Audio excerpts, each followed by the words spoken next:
Hello friends, അപ്പോൾ ഇതാ ഞങ്ങൾ ഗോവയിൽ നിന്ന റിസോർട്ടാണിത്.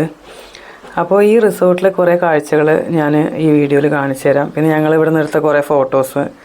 പിന്നെ എന്താണെന്ന് വെച്ചാൽ ഇതിൻ്റെ തൊട്ടടുത്ത് തന്നെ ബീച്ചാണ് കേട്ടോ. ഇതിൻ്റെ ബാക്ക് സൈഡിലൂടെയുള്ള ഒരു വഴിയിലൂടെ അങ്ങ് പോയാൽ നേരെ നമ്മൾ ബീച്ചിലേക്കാണ്. അപ്പോൾ ബീച്ചിൽ പോയിട്ടും അവിടെ നിന്ന് കണ്ട കുറേ കാഴ്ചകളൊക്കെ ഞാനിതിൽ ആഡ് ചെയ്തിട്ടുണ്ട് കേട്ടോ. അപ്പോൾ ഇതാ വീഡിയോ കണ്ടോളൂ. എൻ്റെ ചാനൽ സബ്സ്ക്രൈബ് ചെയ്യാത്തവർ ഒന്ന് ചാനൽ സബ്സ്ക്രൈബ് ചെയ്ത് എന്നെ ഒന്ന് സപ്പോർട്ട് ചെയ്യണേ. ഒരു കാര്യം പറയാൻ വിട്ടുപോയി. അതെന്താണെന്ന് വെച്ചാൽ ഇതിൻ്റെ അടുത്തൊരു ബീച്ച് ഉണ്ടെന്ന് ഞാൻ പറഞ്ഞല്ലേ. അപ്പോൾ ആ ബീച്ചിന് ഒരുപാട് പ്രത്യേകതകളുണ്ട് കേട്ടോ. അപ്പോൾ അത് ഞാൻ കാണിച്ചു തരാം. ബീച്ചിലേക്ക് പോകുന്ന സമയത്ത് ഞാൻ അത് പറഞ്ഞു തരാം കേട്ടോ.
അപ്പോൾ ഇതാ ഞങ്ങളൊരു ഉച്ച നേരത്താണ് റിസോർട്ടിലെത്തിയത്.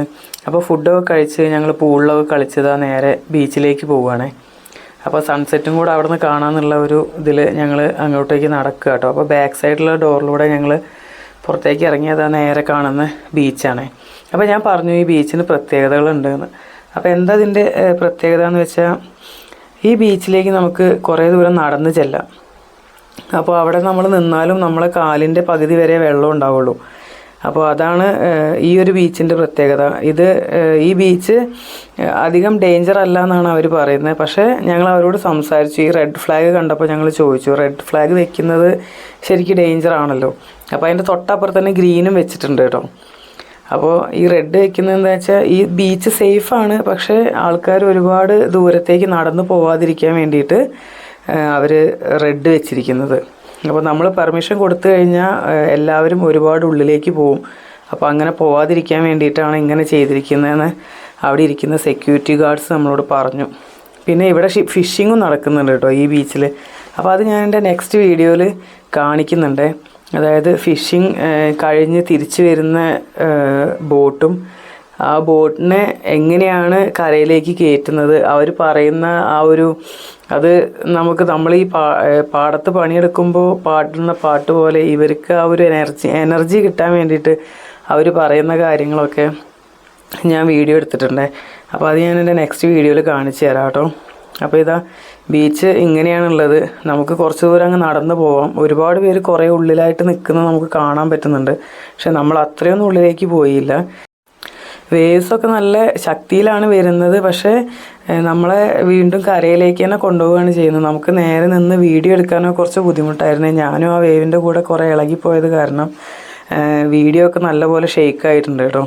അപ്പോൾ അത് കണ്ടില്ല, അങ്ങനെ ഇരിക്കും എല്ലാവരും. എന്നിട്ട് വേവ്സ് വരുന്ന കൂട്ടത്തിൽ കരയിലേക്ക് കയറി വരും, പിന്നെയും വെള്ളത്തിലേക്ക് തന്നെ ഇറങ്ങിപ്പോവും.